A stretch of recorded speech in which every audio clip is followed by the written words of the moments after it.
é o programa UERJ da Samba. Só alegria! Arrebenta! O programa UERJ da Samba recebe hoje, com muita honra, o compositor, pesquisador e escritor Ney Lopes, um dos grandes bambas da arte popular de nossa terra. Bacharel em Direito e Ciências Sociais pela Faculdade Nacional de Direito da UFRJ, o artista compõe desde a década de 70, lançando em 81 o antológico LP A Arte Negra de Wilson Moreira e Ney Lopes, que inclui os clássicos Goiabada Cascão, Coisa da Antiga, Senhora Liberdade e tantos outros. Ney também foi figura de destaque no Salgueiro e na Vila Isabel, mas se afastou há anos das quadras e das pistas. Nas últimas décadas, nosso ilustre convidado tornou-se um renomado autor de ficção, poesia e obras de referência sobre o samba e a cultura negra afro-brasileira. Entre elas, o Novo Dicionário Banto do Brasil, um trabalho sensacional, a Enciclopédia Brasileira da Diáspora Africana, o Partido Alto Samba de Bamba e o Dicionário da História Social do Samba, entre tantas. Esta última em parceria com o historiador Luiz Antônio Simas.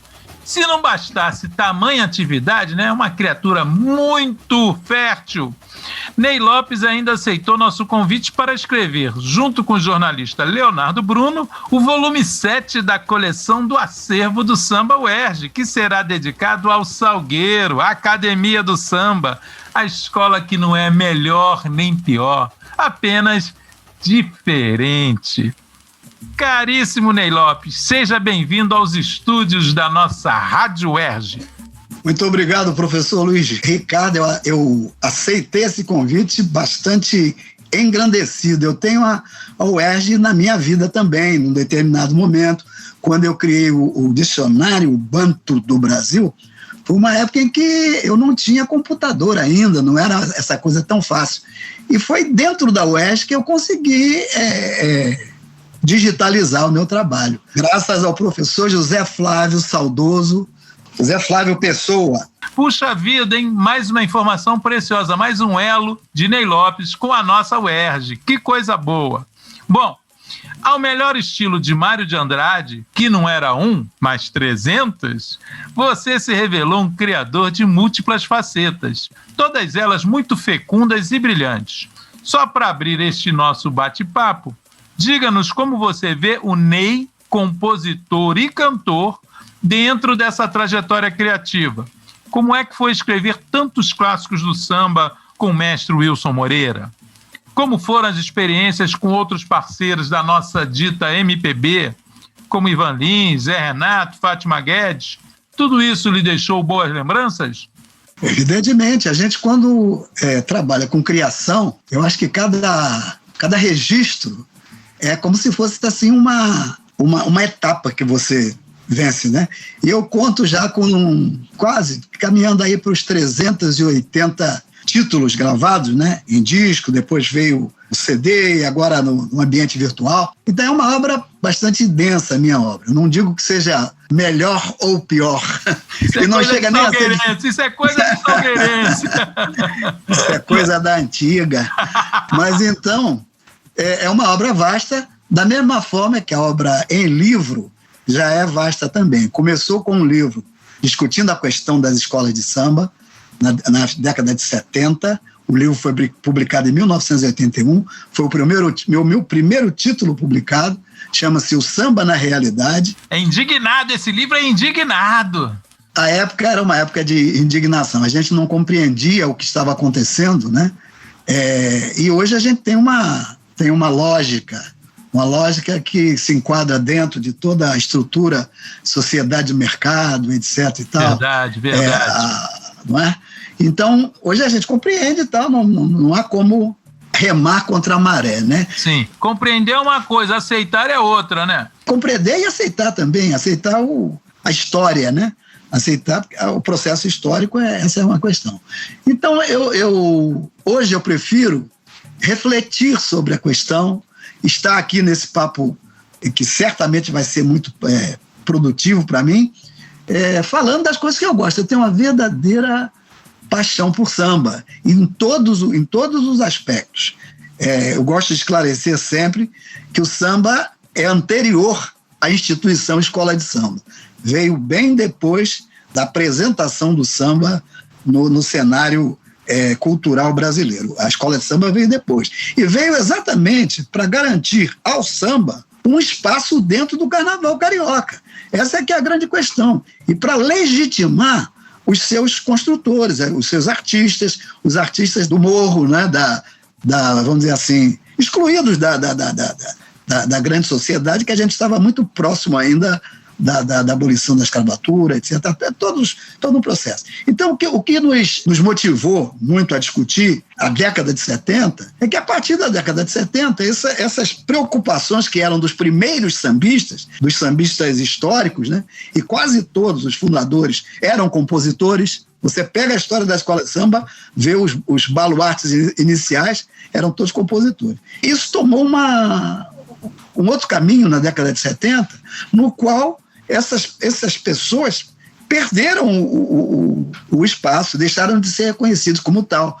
Só eram reconhecidos assim como se fossem estátuas ou figuras referenciais mais paradas, né, estáticas. Foi isso que motivou essa tomada de consciência nossa, que hoje é uma consciência bastante corporificada, mas sem aquele furor, né, daquela época, mesmo porque os anos se passaram, né? A gente está aqui já caminhando para os 79, felizmente aqui ainda conseguindo fazer bastante coisa. Então é isso, estamos discutindo, conversando. Vamos sim. Por falar na sua relação com o samba, né, você teve uma relação muito intensa com o Salgueiro, né, de onde saiu Contrariado, teve uma passagem posterior pela Vila Isabel. Quais Sim. são as marcas que todas essas experiências lhe deixaram na mente e no coração? O problema com o Salgueiro, que eu raramente falo, eu acho que pela primeira vez eu vou falar publicamente disso, foi um grande equívoco que houve em 1989. Em 89, alguém me incentivou: por que você não faz um samba enredo, concorre na escola, você vai concorrer com o apoio da velha guarda? E eu entrei nessa furada, vamos dizer assim, entre aspas, furada. Aí entrei, o meu samba chegou até a final, e na final, um jornalista já falecido, que era meu amigo, tinha uma coluna de música popular no jornal O Dia. Às vésperas da decisão do samba, que era para o Carnaval de 90, ele publicou uma nota dizendo que o meu samba era muito bom, que era quase que o favorito, mas tinha um problema, porque tinha um samba que era da cúpula diretora da escola. Caramba! E botou uma foto minha com o microfone na mão. Isso saiu num domingo, se não me engano. Todo mundo leu isso, e isso foi interpretado pela cúpula da escola como como se fosse uma declaração minha. Sim, sim. Como Foi se ele fosse um ele. porta-voz seu. Exatamente. Aí isso deu muita chateação, muita tensão, e a gente perdeu o samba, claro. Claro, claro. Aí fiquei muito abalado com isso e me afastei. Do que eu me afastei, Martinho da Vila, que já era amigo, eu acho que já era até parceiro, se não me engano. Os dois morando no mesmo bairro, eu morava em Vila Isabel, fui seu vizinho sem saber durante muito tempo. Verdade, morava na mesma rua. Eu era da Jorge Rude. Eu morava lá. Então, aí, Martinho me disse o seguinte: olha, a Vila, que é uma escola democrática, ele ainda falou assim, abriu um concurso para a escolha de um enredo. Não samba, não. O enredo. Fantástico. Você não quer concorrer? Você não quer escrever um enredo para a Vila Isabel? Juntei com a dona Sônia, vamos escrever um enredo para a Vila Isabel. Mas o Salgueiro permanece, né? Permaneceu sempre como a grande marca, né? É verdade. Eu tenho muitos sambas inéditos ainda que eu fiz para o Salgueiro. Tenho uma série de coisas assim. Então, aliás, Ney, vamos até engatilhar, porque você, membro de 2 academias, né, foi também, e é também um grande escritor, já finalista de Prêmio Jabuti e navegando por muitos gêneros. Isso é uma coisa que impressiona. Você sabe, eu sou professor de letras e nós gostamos de apreciar a produção, né, dos nossos pares. E eu vejo você na poesia, na prosa de ficção, no ensaio, faz dicionário, né, tudo com muita desenvoltura e competência, né? Eu quero saber se esse aumento de produção se deu também por esse seu recolhimento, entre aspas, aí para a Seropédica, onde está mais concentrado, e, óbvio, também a saída das quadras e das passarelas. Isso tudo contribuiu para esse desenvolvimento, essa produção tão fecunda de Ney Lopes? Contribuiu decisivamente. Tem um estudo, inclusive, vários estudos sobre a religião de matriz africana. Eu precisava de ter um lugar com natureza, com descanso, evidentemente, e com espaço, né? Você cultuar orixás dentro de apartamento ou numa casa de vila é meio complicado, porque exige uma certa privacidade, existe uma série de coisas desse sentido. Então, eu, quando descobri, através da Sônia, a possibilidade de comprar uma pequena propriedade, que a gente chama no Rio de sítio, mas os paulistas chamam de como é que o paulista fala? O paulista fala, não é sítio, esqueci agora, falhou agora, até eu brinco muito com... Não é chácara. Chácara. Paulista diz que é chácara. Então, uma chácara, eu brinco muito com isso, já coloquei isso até na minha ficção também. E aí nós ficamos em Seropédica, começamos a gostar, vínhamos fim de semana, às vezes recebíamos amigos também, até que um dia a gente resolveu ficar definitivamente. Passou o tempo, o sítio dava muito trabalho, como sempre, né?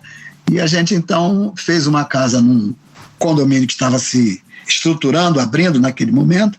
Então, estamos aqui, nesse condomínio, já há 10 anos, por aí assim. Então, e isso foi fundamental. Se você observar a minha produção, até me fixar em Seropédica, ela triplicou quase, né? Porque é natural, você é levado, você morando num ambiente desse, você é levado a se recolher mesmo. E tanto que agora, a pandemia, sob esse aspecto, eu estou completamente à vontade, né? Sim. E tenho feito muito mais outras coisas. A pandemia foi positiva para quem tem um trabalho intelectual, filosófico, porque a pessoa está necessariamente recolhida, as outras demandas diminuíram.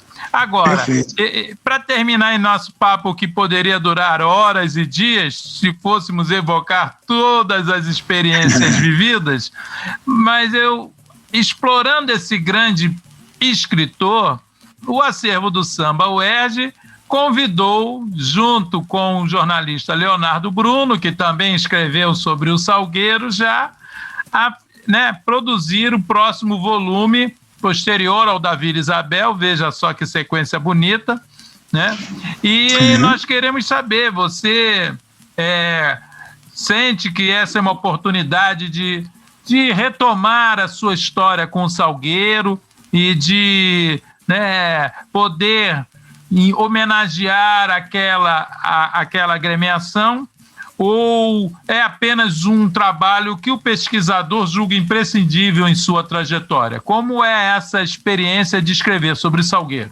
É uma experiência inqualificável, pelo seguinte, eu há muito tempo queria fazer isso, eu já tinha muita coisa esboçada, inclusive organizada, muita coisa, tinha capítulos e etc e tal.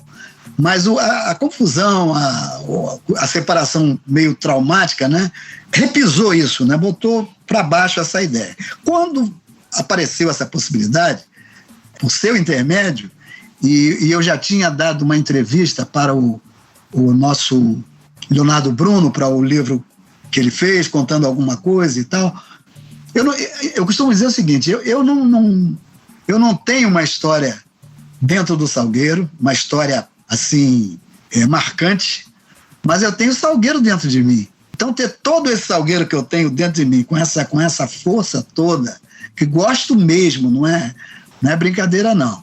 com tudo isso dentro de mim, tendo a possibilidade de botar no papel uma parceria exemplar, tendo a possibilidade de enfocar a coisa dentro do meu ponto de vista, digamos assim, eu sou um trabalhador da cultura afro-brasileira. Então, enfocar o Salgueiro, não só pelo aspecto espetacular e carnavalesco, que isso tem que entrar, claro, mas pelo aspecto histórico, pelo aspecto comunitário. Né? Até antropológico.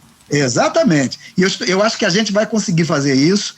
Eu já tenho a minha parte praticamente concluída e acredito que daí vai sair um excelente trabalho, ainda mais capitaneado por você que tem a sensibilidade, além de ter a formação profissional, tem a sensibilidade e tem sido para nós para nós e para o samba, um grande amigo. Perfeito! Ney Lopes, primeiro agradeço as palavras gentis, de fato para nós difundir a cultura, registrar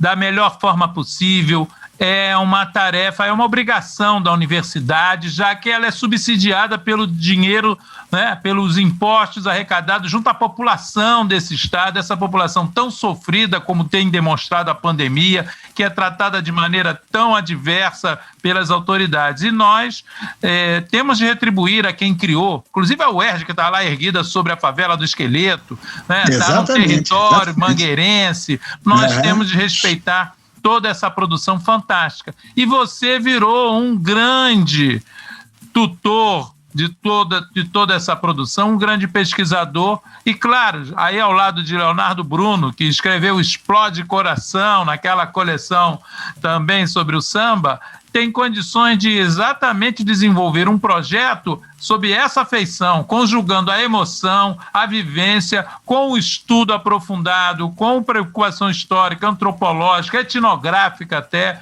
que a nossa produção deve contemplar. Então, foi uma enorme satisfação recebê-lo aqui e voltaremos a nos ver e nos falar, porque esse livro, em 2 anos no máximo, estará saindo aí à luz para o público, para que todos tenhamos um grande registro sobre a Academia do Samba, que não é nem melhor nem pior, é apenas diferente, como é singular. Ney Lopes, axé, meu estudioso. Um abraço, professor, um abraço para toda a UERJ. Muito obrigado, a UERJ agradece. UERJ da Samba. Produção, Rádio UERJ e Acervo Universitário do Samba. Realização, Centro de Tecnologia Educacional CTE.